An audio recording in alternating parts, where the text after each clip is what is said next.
Hello दोस्तों, आप सभी का स्वागत है मनीष केमिस्ट्री क्लासेस में। आज का हमारा टॉपिक है परमाणु। तो आइए शुरू करते हैं कि परमाणु क्या होता है, क्या इसके गुण होते हैं। तो आपने सुना होगा परमाणु के बारे में।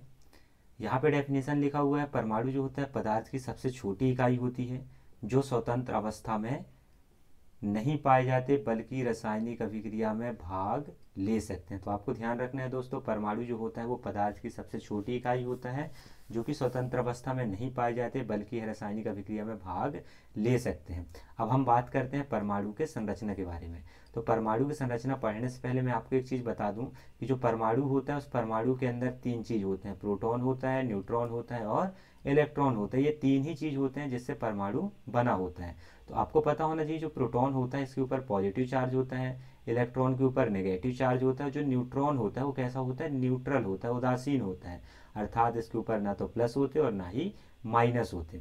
उसके बाद मैं आपको एक चीज़ बताना चाहूँगा कि अगर कोई परमाणु है तो इस परमाणु के अगर मैं नॉर्मल स्ट्रक्चर की बात करूँ तो नॉर्मल स्ट्रक्चर में आपको पता होना चाहिए कि परमाणु के सेंटर में क्या होगा, एक नाभिक होगा और इस नाभिक के बाहर पाए जाते हैं सेल्स पाए जाते हैं। अब इस जो नाभिक के अंदर है, इस नाभिक के अंदर पाया जाता है प्रोटॉन और न्यूट्रॉन तथा इस सेल के अंदर पाया जाता है इलेक्ट्रॉन। अर्थात जो इलेक्ट्रॉन होते हैं वो नाभिक के चारों ओर घूमते हुए व्यवस्थित होते हैं, घूमते हैं इलेक्ट्रॉन। तो आप यहाँ पे देख पा रहे हैं, सबसे पहला पॉइंट लिखा है नाभिक। नाभिक में लिखा हुआ है परमाणु का नाभिक प्रोटॉन और न्यूट्रॉन से बना होता है। वही चीज मैं आपको बताया दोस्तों कि परमाणु के नाभिक में क्या पाए जाते हैं, प्रोटॉन और न्यूट्रॉन पाया जाता है। प्रोटॉन में कौन सा बेस होता है, धनात्मक बेस होता है, जबकि न्यूट्रॉन कैसा होता है, उदासीन। तो ये चीज मैं आपको पहले ही बता चुका हूँ। दूसरा पॉइंट लिखा है नाभिक के चारों ओर क्या पाए जाते हैं, इलेक्ट्रॉन। अर्थात नाभिक के चारों ओर क्या है, सेल है और सेल में क्या पाए जाते हैं, इलेक्ट्रॉन। तो यहाँ पे लिखा हुआ है नाभिक के चारों ओर इलेक्ट्रॉन घूमते हैं। इलेक्ट्रॉन में कौन सा चार्ज होता है, ऋणात्मक चार्ज होता है। यहाँ पे मैं आपको समझाया हूँ दोस्तों कि इलेक्ट्रॉन में कौन सा चार्ज होता है, ऋणात्मक चार्ज होता है। आगे हम बात करते हैं परमाणु के गुण के बारे में। तो परमाणु के गुण को पढ़ने से पहले एक चीज आपको दिमाग में याद रखना है कि जो परमाणु होता है उस परमाणु के अंदर तीन चीज है। पहला चीज है प्रोटॉन, दूसरा है न्यूट्रॉन और तीसरा है इलेक्ट्रॉन। तो अगर परमाणु में तीन ही चीज हैं तो परमाणु के जितने भी गुण होंगे कहीं ना कहीं इन्हीं की वजह से होंगे। तो आपको ध्यान रखना है, चाहे परमाणु का कोई भी गुण हो वो किसके वजह से होगा, प्रोटॉन, न्यूट्रॉन और इलेक्ट्रॉन के वजह से होगा। तो पहला गुण लिखा है यहाँ पे उसका एटॉमिक नंबर। दोस्तों आपको पता होगा, जैसे मैं आपसे बोलूं एक परमाणु ए है और एक परमाणु बी है, तो इन परमाणु को पहचाना कैसे जाता है, इन परमाणु को पहचाना जाता है उसके परमाणु क्रमांक के आधार पर। क्योंकि हर एक परमाणु का जो परमाणु क्रमांक होता है वो क्या होता है, अलग अलग होता है। तो परमाणु क्रमांक का मतलब क्या है, आपसे मैं अगर बोलूं कि मान लो आपके पास कोई परमाणु ए है, इस परमाणु ए के अंदर प्रोटॉन की संख्या कितनी है, मान लो यहाँ पे लिखता हूँ दोस्तों, आपके पास मान लो कोई ए परमाणु है, इसके अंदर प्रोटॉन की संख्या मैंने बता दी है कि भाई इसके अंदर 6 प्रोटॉन है। मैंने यहाँ पे बताया न्यूट्रॉन की संख्या कितनी है, न्यूट्रॉन भी मान लो आपके पास कितने हैं, 6 हैं। अब मैं आपसे अगर क्वेश्चन करूँ, बताओ कि ए का जो परमाणु क्रमांक होगा वो कितना होगा और परमाणु द्रव्यमान या एटॉमिक मास वो कितना होगा। तो आपको कैसे ध्यान रखना है दोस्तों, इस चीज़ को आप ध्यान रखना कि किसी भी एटम के अंदर जितने प्रोटॉन होंगे उतने ही उसका क्या होगा, परमाणु क्रमांक होगा। तो प्रोटॉन की संख्या कितनी है, 6, तो इसका परमाणु क्रमांक भी कितना हो जाएगा, 6। उसी प्रकार से अगला पॉइंट लिखा है परमाणु द्रव्यमान। तो परमाणु द्रव्यमान का मतलब होता है किसी भी परमाणु के अंदर, जैसे यहाँ पे ए परमाणु है, इस ए परमाणु के अंदर कितने प्रोटॉन हैं और कितने न्यूट्रॉन हैं, इन दोनों की संख्या का योग क्या कहलाता है, उसके एटॉमिक मास कहलाता है। तो आप देख पा रहे हैं दोस्तों 6 प्रोटॉन है और 6 क्या है, न्यूट्रॉन है, दोनों को जोड़ो तो कितना आएगा, 12। मतलब एटॉमिक मास कितना है इसका, 12 है। तो आपको ध्यान क्या रखना है, एटॉमिक नंबर मतलब होता है प्रोटॉन की संख्या और एटॉमिक मास मतलब होता है प्रोटॉन प्लस न्यूट्रॉन की संख्या।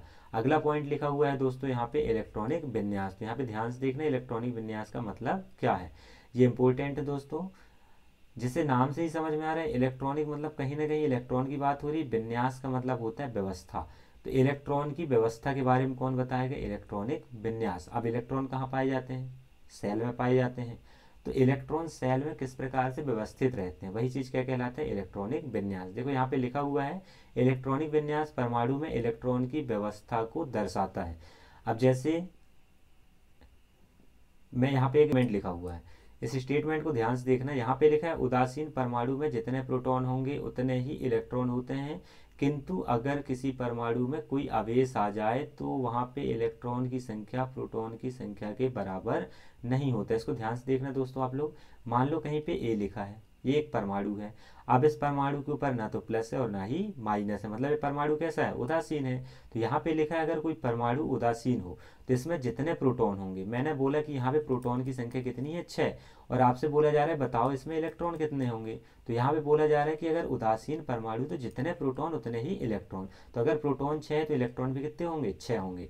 लेकिन आगे लिखा हुआ है अगर किसी परमाणु में कोई आवेश आ जाए। आवेश आने का मतलब क्या है दोस्तों, देखना यहाँ पे। आवेश मतलब या तो उसके ऊपर प्लस चार्ज आ जाए या तो फिर उसके ऊपर माइनस चार्ज आ जाए। तो ऐसे कंडीशन में आपको क्या करना है, अगर प्लस चार्ज आ रहा है तो वहाँ पे और माइनस चार्ज आ रहा है तब वहाँ पे इलेक्ट्रॉन में किस प्रकार के चेंजेस होंगे उसको आपको समझना होगा। समझना कैसे है, ध्यान से देखना। किसी भी एटम में प्लस माइनस आता कैसे है, किसी भी एटम में प्लस माइनस तब आएगा जब वो इलेक्ट्रॉन का एक्सचेंज करेगा। इलेक्ट्रॉन का एक्सचेंज करने का मतलब है या तो इलेक्ट्रॉन को क्या कर ले, एक्सेप्ट कर ले, या तो इलेक्ट्रॉन को क्या कर दे, वो डोनेट कर दे।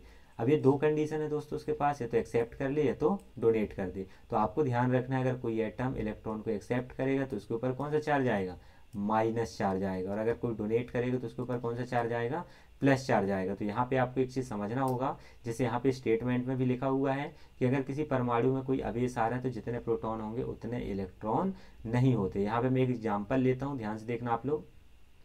मान लो यहाँ पे लिखा हुआ है ऑक्सीजन। ऑक्सीजन का एटॉमिक नंबर कितना होता है, परमाणु क्रमांक होता है 8। परमाणु क्रमांक अगर 8 है तो प्रोटॉन की संख्या भी कितनी होगी, 8 होगी। इलेक्ट्रॉन की बात करूँ मैं तो आपको पता होगा ऑक्सीजन के ऊपर यहाँ पे कोई भी आवेश नहीं है, उदासीन है। और अगर कोई परमाणु उदासीन होता है तो जितने उसमें प्रोटॉन होते हैं उतने ही क्या होते हैं, इलेक्ट्रॉन। तो इलेक्ट्रॉन की संख्या भी कितनी हो जाएगी, 8। लेकिन दोस्तों मैं इसको ऐसा लिख दूँ, यहाँ पे ऑक्सीजन और इसके ऊपर कितने माइनस लगा दूँ, 2 माइनस। तो यहाँ पे परमाणु क्रमांक तो चेंज होगा नहीं, क्योंकि हर एक एटम का परमाणु क्रमांक फिक्स है, तो इसका परमाणु क्रमांक कितना होगा, 8 ही होगा। और अगर परमाणु क्रमांक 8 है तो प्रोटॉन की संख्या भी कितनी हो जाएगी, 8 ही हो जाएगी। लेकिन अगर मैं आपसे बोलूँ बताओ इसमें इलेक्ट्रॉन कितने होंगे, तब आपका आंसर होगा कि यहाँ पर इलेक्ट्रॉन 8 तो नहीं होगा, या तो 8 से ज़्यादा होगा या तो 8 से कम होगा। क्यों, क्योंकि यहाँ पे ऑक्सीजन के ऊपर कोई आवेश आ चुका है। अब आवेश कौन सा है, माइनस। तो मैं आपको बताया माइनस कब आएगा, जब इलेक्ट्रॉन को एक्सेप्ट करेगा। एक इलेक्ट्रॉन एक्सेप्ट करेगा तो 1 माइनस, 2 इलेक्ट्रॉन एक्सेप्ट करेगा तो 2 माइनस। इसने कितने इलेक्ट्रॉन एक्सेप्ट किया है, 2 इलेक्ट्रॉन, इसलिए यहाँ पे कितने चार्ज है, माइनस के 2 चार्ज हैं। तो आपको पता था जब ऑक्सीजन के ऊपर कोई भी आवेश नहीं थे तो इसके ऊपर कितने इलेक्ट्रॉन थे, कितने इलेक्ट्रॉन थे इसके पास, 8। अभी 2 इलेक्ट्रॉन एक्सेप्ट कर लिए तो कितने इलेक्ट्रॉन हो गए, 10। मतलब अब इलेक्ट्रॉन की संख्या कितनी हो जाएगी यहाँ पे, 10। तो प्रोटॉन कितने हैं, 8, इलेक्ट्रॉन कितने हो गए, 10। आगे समझ में। तो ये वाला स्टेटमेंट बहुत इंपॉर्टेंट है, आपको इस चीज़ को ध्यान में रखना होगा। ठीक है दोस्तों, आज के लिए बस इतना ही। मिलते हैं नेक्स्ट क्लास में, तब तक के लिए बहुत बहुत धन्यवाद।